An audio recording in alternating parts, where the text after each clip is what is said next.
Hi guys and welcome to my latest review.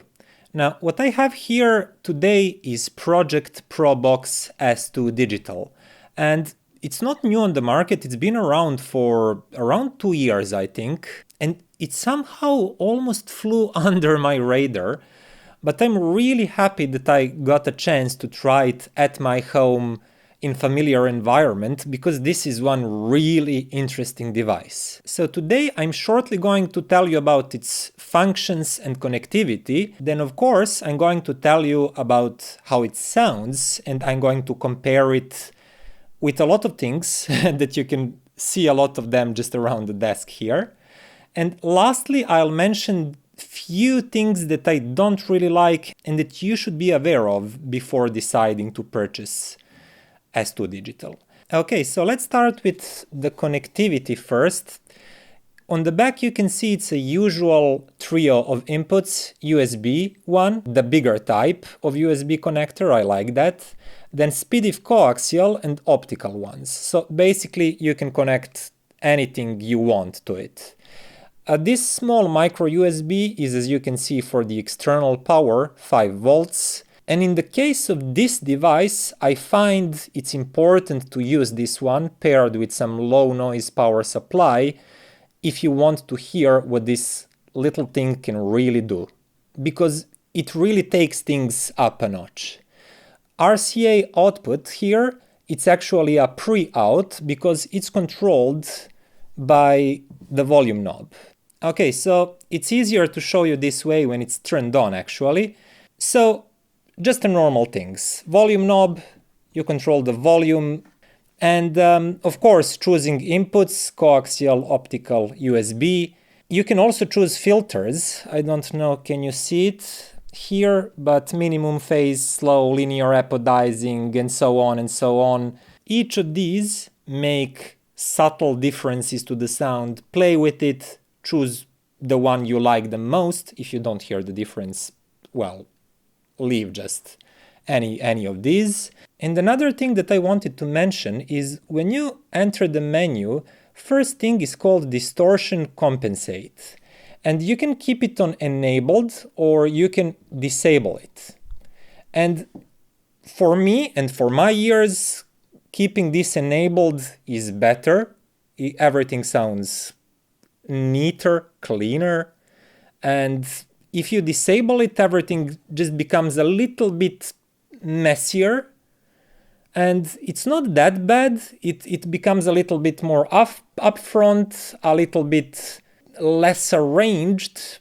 You might actually like that, I don't know, but for me, enabled sounds better. Okay, try it yourself anyway. And yeah, one last thing, it comes with a remote, and I don't have a remote with me currently because this is a loaned unit that my friend gave me to try and to make this review, and yeah, we forgot about remote. But it's small, it's neat, it's functional. I just wanted to mention that it comes with the unit in the box. And just before I move to talking about sound, I wanted to mention two of the potential problems that actually show themselves only after prolonged use, and this is a unit that's been in use for some time now. It's not new. The first one is, as you can see, this is OLED display, and I don't know if you'll notice that on camera, but number 1 is quite white while 0 is yellowish. And why is that happening? Because my friend uses it as a DAC. He doesn't use headphone output or preamp functionalities. And it works like this all day, every day. 0 is shown here. OLED cannot be turned off. There is no automatic off function or anything like that.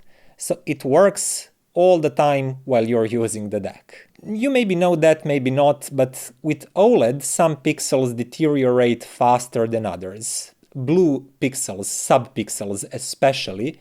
So you can see the pixels that are showing white 0 constantly became slightly yellow because blue subpixels deteriorated. When you actually go to some other numbers, you can see that they're half white, half yellow, and when you go to 2-digit, the left one that's not used normally when my friend uses this device is white, as it's supposed to be. But the one on the right, 0, that's on all the time on the display, is yellow. So basically OLED display will deteriorate with time, and I really wish project included auto off function, and in that case this would not happen, but yeah, it is what it is. Another thing that I wanted to mention is that this micro USB on the back here, that's for auxiliary power, is actually SMD component. That means surface mounted USB connector, and it's quite gentle. You need to handle it gently because it's been known to happen that it breaks off the board. Actually, nothing breaks really, but soldering simply gives away and it becomes loose and disconnected with the board. He got this fixed, but again, it's a potential problem that you should be aware of, so handle it gently. It can be fixed, it's not a huge deal, but I would much prefer that they actually used micro USB connector that is going through actual physical holes on the board, and that one would be almost impossible to disconnect from the board. And the last thing in this first part of the video, it's technicalities. It uses Sabre DA converter chips. It actually uses 2 of them, similar to Topping D50S, for example, and it supports basically any format that you can imagine, from common PCM and also DSD, any sample rate that you can imagine, again, really high ones, and it's MQA enabled as well, so MQA is supported by the hardware, and unfolding of MQA files can be done inside of the S2 Digital. So support is basically perfect. And with that, I'm going to move to the sound quality. So first I used it in my main room setup with my Cyrus integrated amp and CAF LS50 speakers. And as soon as I started listening to it, I was quite surprised by its sound. First of all, it has slightly laid back presentation. It's not in your face. But the second thing that you notice basically almost immediately is that slightly laid back presentation is quite deep. Soundstage is quite deep, and there's a lot of three-dimensionality happening there. And layering is really good. Every instrument and singer, they have their firm position, their firm places inside of the soundstage. The overall tonal balance is quite neutral, and it's definitely not analytical or bright. I wanted to say that first. There's quite a bit of tone richness here, and this is probably one of the richest sounding Sabre DACs that I heard so far, at least at this price range. And yeah, I forgot to mention that it's a $400 device. Bass notes are deep, they have a lot of authority, but they're well controlled, they're quick, they're not bloomy or bloated in any way. But when you go up the frequency range, mid-range, for example, is quite sweet, which surprised me again for Sabre DAC. And highest frequencies are clean, crisp, precise, but again, they're not overly bright, they're not too edgy or splashy or like that. It's just that everything is really tidy, really well controlled, but it has a sort of a laid-back character with a lot of layering and dimension, and upper frequencies are, if anything, slightly sweet, especially the mid-range. I quickly compared it with basically everything I had at hand. So for example, Topping E30 here sounds a little bit thinner, a little bit brighter, and a little bit more flat. Yeah, that's basically it. It offers quite a bit of details. It has wide sound stage, but compared to Project here, it's not as deep. It's more flat. It's more upfront. And higher frequencies are not as clean and not as fluid as with Project. They're a little bit splashier. It was an easy win for Project, so I moved along and compared it with one of my favorites, Schiit Modi Multibit. And if you watched my review about this one, you know that I like it quite a bit. And I was actually using this one up until just a few days ago.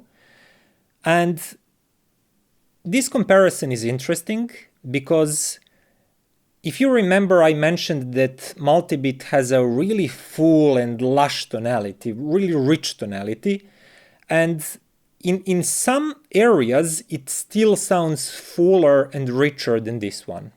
And that especially goes for mid-range and vocals. They're kind of more upfront, fuller sounding, lusher sounding. That goes for many instruments too, but they're also a little bit hazier and a little bit bloomier. So when you compare these two directly, S2 Digital sounds a little bit more laid back, but better controlled, and it has tidier bass line and it has cleaner mid-range. This one is more upfront, a little bit richer in its presentation, but also a little bit hazier. This one basically sounds a little bit like loosey-goosey type of performer compared to this one, which really keeps everything tight and well arranged. Now, when it comes to higher frequencies, this one sounds a little bit smoother and more fluid. Well, the higher frequencies on this one are more prominent, slightly more aggressive, but also a bit more grittier, like grainier sounding. So all in all, I think they're in the same ballpark, and I'm sure that some people would prefer Multibit. I actually had a friend listening to both of these, and he said, yeah, I get what you're saying, but I prefer Multibit. In my case, I do prefer Project. If I had to keep one of these in my system, I would keep Project. So next I went and tested it with few headphones, and oh well, see, it actually remembers last volume that I used for headphones. It's a separate volume control for pre-out and headphones. Oh, I love when I see this. I didn't notice this detail while testing, but I love it. I think everybody should separate volume controls for different outputs because it's just the normal way. It's the most convenient way. Okay, so back to sound quality. I tested it with several headphones. I even had a chance to test this one with Focal. I forgot the name. I'll put it on the screen. It was something close to $1,000, and I can just tell you it did not embarrass itself. And okay, about the sound quality, basically everything that I said for the DAC section stands here too. It's quite rich in tone, bass is deep, is present, but it's well controlled. It has this kind of crisp but fluid mid-range. It's never harsh, it's never edgy. Higher frequencies, again, very crisp, but very clean. And it's easiest to explain this by comparing it to some other gear. So for example, I compared it directly to Topping Stack here, E30 and L30, as well as Earman TR amp. I like both of these really, but Project kept sounding richer in tone. It brought more shades to the music and more depth, while at the same time sounding crisper in higher spectrum. For example, both of these sound bright, but they sometimes sound thin and harsh, almost splashy in higher frequencies. This one is crisp, it's even more precise if anything, but it's not splashy. It never feels overly bright and thin and splashy. And I would call that like a class difference. These are great, but this one is simply better. And very interesting thing that it doesn't seem that powerful. Quite often, with more demanding, less sensitive headphones, I found myself using like single-digit range. It's like just few decibels to 0, but I never had to max it out completely. And what's interesting there is that a lot of these amps, they can go louder, they feel like they have more power, and they do, but this power is crisper and better controlled all the way to the 0. So it doesn't matter if I'm using it at -20 or if I'm using it at -2, it always sounds as energetic, as rich in tone, edges are clean, everything is well separated. And that's not a given thing. A lot of headphone amps, when cranked up, they lose their composure, they lose their control. They may start to lose control with bass notes, or maybe their higher frequencies become splashier and more annoying, but not with this one. All of the power it can offer, it offers in a clean and very useful way, all the way up to the maximum volume level. So it's a funny thing that just looking at these numbers, I found myself thinking this is not that powerful, but in reality, it kept supplying more useful and more clean power than most of the more powerful amplifiers. I think that would be it, basically. Oh wait, yeah, I haven't mentioned, for example, Dragonfly Cobalt here.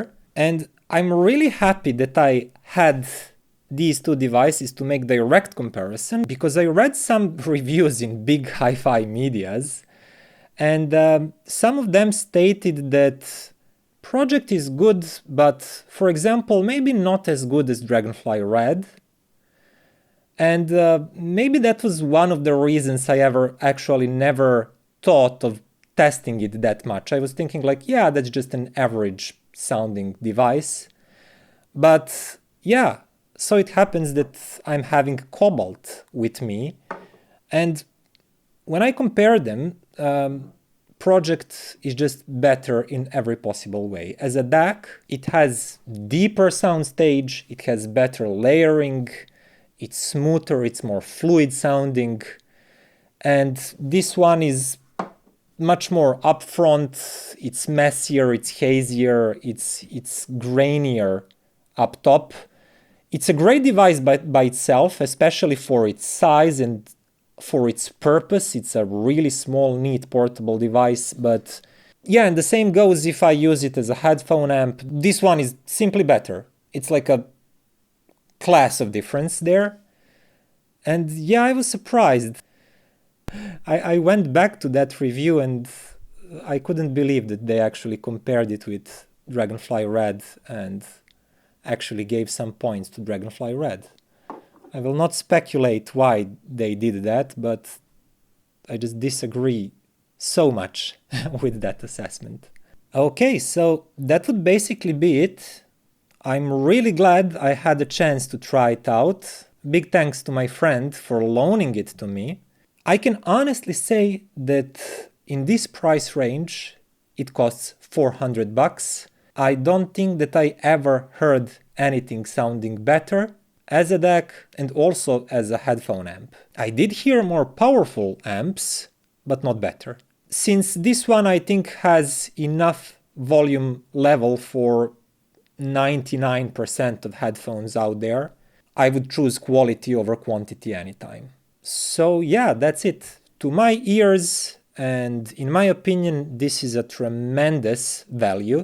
It's great bang for the buck. If you're using complete entry-level gear such as sheet stack or topping stack, I think this one is a step ahead of that. And if you by any chance consider spending a little bit more, I think this one is really worth considering.